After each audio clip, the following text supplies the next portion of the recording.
सुप्रभात। जयतु संस्कृतम जयतु भारतम। भारत माता की जय और संस्कृत भाषा की जय। अगर संस्कृत भाषा है तो भारतीय संस्कृति है, और भारतीय संस्कृति जब तक बची रहेगी भारत देश का विकास होता रहेगा, कोई रोक नहीं सकता। चलिए, आज हम रुचिरा पुस्तक जो कि एनसीईआरटी बेस्ड है उस पर आधारित क्लास 6 की बुक है रुचिरा का, केवीएस और एपीएस के कॉलेजों के लिए, डिफरेंट सीबीएसई बोर्ड्स के कॉलेजों के लिए। तो उसमें शुक्ति स्तबकः नाम का एक पाठ है क्लास 6 में, रुचिरा में।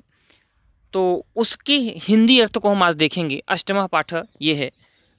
तो चलिए देखते हैं। चूँकि ये जो पाठ है यह आपको लाइफ में प्रेरणा भी देने वाला है, प्लस इसको पढ़ के परीक्षा तो पास की ही जाएगी, वो तो अलग बात है।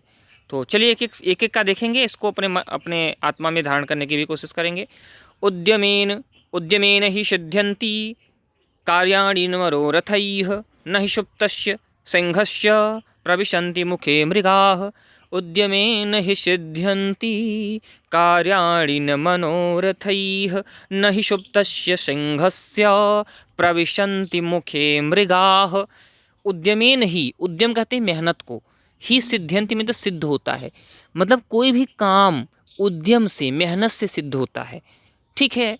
कार्याणि न मनोरथैः, ठीक है। तो कार्याणि, कार्य करने से कोई भी काम, कार्य में जब उद्यम करेंगे आप, मेहनत करेंगे, तब कोई भी कार्य सिद्ध होगा, न कि मनोरथ से। मनोरथ कहते हैं मन में इच्छा पालने से। अगर आप सोचें हम फर्स्ट डिवीजन आ जाएंगे, पढ़ें नहीं, तो क्या आ जाएंगे? नहीं आ पाएंगे, पढ़ना पड़ेगा, यही इसका मतलब है। न ही सुप्तस्य सिंहस्य प्रविशन्ति मुखे मृगाः। उसी तरह ये बात उसी तरह है जैसे किसी सोते हुए शेर के मुख में अपने आप मृग नहीं जाता, बल्कि शेर को मृग को खाने के लिए मेहनत करनी पड़ती है, शिकार करने के लिए भटकना पड़ता है जंगल जंगल, ठीक है, तब जाके उसको शिकार के रूप में मृग मिलता है। आगे दूसरा, पुस्तके पठितः पाठः जीवने नैव साधितः, किं भवेत तेन पाठेन जीवनो यो न सार्थकः। पुस्तके पठितः पाठः, पुस्तक में पढ़ा गया पाठ, जीवने नैव साधितः, पुस्तक में पढ़े गए पाठ को अगर आपने अपने जीवन में नयो मिस होता है, नहीं, साधिते मिस साधा, मतलब पालन किया, आचरण किया। पुस्तक में पढ़ी गई लेसन को अगर आपने जीवन में नहीं उतारा तो किम भवेत तेन पाठेन, किम मिस क्या, भवेत मिस होगा, तो क्या होगा उस पाठ को पढ़ने से? तो उस पाठ को पढ़ने से क्या होगा? जीवने यो न सार्थक, यो मिस जो, तो जीवन में आपकी जो सार्थक न हो सके, ऐसे पाठ को पढ़ने से क्या मतलब? तो कोई भी पाठ पढ़िए तो उसको जीवन में उतारने की कोशिश करिए, बस। तीसरा, प्रियवाक्य प्रदानेन सर्वे तुष्यन्ति जन्तवः, तस्मात् प्रियं हि वक्तव्यं वचने का दरिद्रता। प्रियवाक्य प्रदानेन, प्रियवाक्य प्रदानेन, प्रियवाक्य प्रदानेन मीन्स, प्रिय वाक्य प्रदाने मतलब प्रिय वाक्य बोलना किसी के सामने, अच्छी वाणी, मधुर वाणी बोलना। सर्वे तुष्यन्ति जंतु, अगर आप प्रिय वाक्य प्रदान करते हैं, किसी को प्रिय वाक्य का यूज करते हैं किसी के सामने, in front of any person, कोई भी हो सकता है, तो सर्वे तुष्यन्ति जंतु, अगर आप प्रिय बोलते हैं तो सभी जंतु, जीव जंतु मतलब मनुष्य प्राणी सभी, वो प्रसन्न रहते हैं। यहाँ तक आप गाय को, बछड़ों को देख लीजिए, जब आप कहते हैं ना, प्रेम से बोलते हैं, किसी भी डॉग, आप डॉगी पाले होंगे आप घर में, गाय गौ माता होती है, तो आप देखिए वो पूँछ लाने लगते हैं। तो कोई भी हो, प्रिय वाक्य से क्या होता है, वो तुष्यंती, प्रसन्न हो जाता है। तुष्य में होता है प्रसन्न होना, तुष्यंती में प्रसन्न हो जाते हैं सभी जंतु, ठीक है।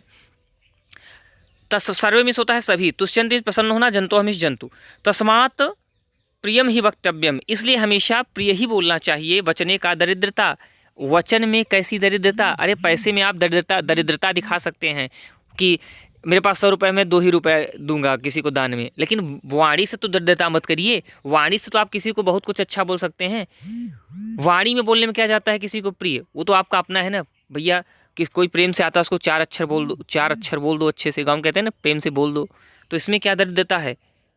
अगला है चौथा, गच्छन् पिपीलिको याति योजनानां शतान्यपि अगच्छन् वैनतेयोऽपि पदमेकं न गच्छति। गच्छन् पिपीलिको याति, पिपीलिका कहते हैं चींटी को, चलती हुई, गच्छन् मीन्स चलती हुई, कंटिन्यूअस टेंस है, चलती हुई चींटी, याति मीन्स होता है जाना, योजना नाम शतान्यपि, योजन कहते हैं एक दूरी होती है योजन, तो कई योजनों तक चली जाती है, जैसे किलोमीटर होता है ना, संस्कृत में योजन होता है हिंदी में, तो चलती हुई चींटी कई योजनों तक, सौ योजनों तक चली जाती है, सैकड़ों योजन चली जाती है, मतलब ऐसा समझिए 200-300-400 किलोमीटर चली जाती है चलती हुई चींटी। और अगच्छन् वैनतेयो अपि, वैनतेयो कहते हैं गरुड़ को, ठीक है, और न चलता हुआ गरुड़ पक्षी पदमेकम न गच्छति, एक पैर भी नहीं जा पाता, ठीक है, तो वो सोचता है कि यहाँ चलें, उसको सोचना पड़ता है, लेकिन अगर जो कंटिन्यूअस नहीं रहता ना, वो अचानक उड़ता है, कभी कभी उड़ता है, ठीक है। और लेकिन चींटी क्या देखते हो कि चींटी हमेशा चलती रहती है, एक्शन मोड में रहती है, छोटी सी है, ठीक है, और गरुड़ के पास उड़ने की सामर्थ्य है, उड़ सकता है, फिर भी बहुत ना दूर नहीं जा सकता, ठीक है, बट छोटी सी चलती हुई चींटी धीरे धीरे चलते चलते सैकड़ों योजन चली जाती है। ये इस पाठ से शिक्षा मिलती है आपको इस सूक्ति से कि आप अगर कंटिन्यू कोई काम करते हैं तो आप छोटे ही सही, आपके पास कम शक्ति ही सही है, कम शक्ति ही है, लेकिन आप सफलता की ओर अवश्य पहुंचेंगे। ठीक, पांचवा, काकः कृष्णः प्रिकः कृष्णः को भेदः पिक काकयोः वसंत समय प्राप्ते काकः काकः पिकः पिकः। इसका मतलब क्या होगा कि काकः कृष्ण, काका मीन्स कौआ, कृष्ण मीन्स होता है काला, तो कौआ काला होता है, काकः कृष्ण, पिकः कृष्ण, पिक मीन्स कोयल, और कोयल भी काली होती है, ठीक है, तो कौआ काला होता है, कोयल भी काली होती है, लेकिन प्रश्न है को भेदो भेदः, क्या भेद है, क्या अंतर है, क्या डिफरेंस है, पिक काकयोः, पिक मीन्स कोयल में, काकयोः मीन्स कौए में, तो अंतर क्या है दोनों में, काले तो दोनों होते हैं। वसंत समय प्राप्ति, लेकिन जब वसंत का मौसम आता है, वसंत एक ऋतु होती है, ठीक है, तो वसंत समय प्राप्ति, स्प्रिंग कहते हैं आप इसको, तो वसंत ऋतु आने पर काकः काकः पिकः पिकः, कौआ कौआ हो जाता है, कोयल कोयल हो जाती है। क्यों?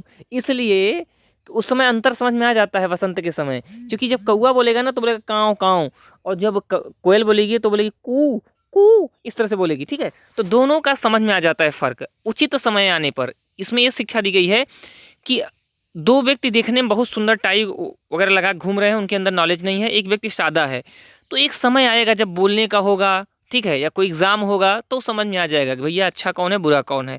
आप कितना भी दिखावटी करो, लेकिन असली समय जब आएगा ना, आपका जब टाइम आएगा तो पता चल जाएगा कि असली कौन है नकली कौन है। बस यहीं के साथ, इसी के साथ मैं चैप्टर समाप्त करता हूँ।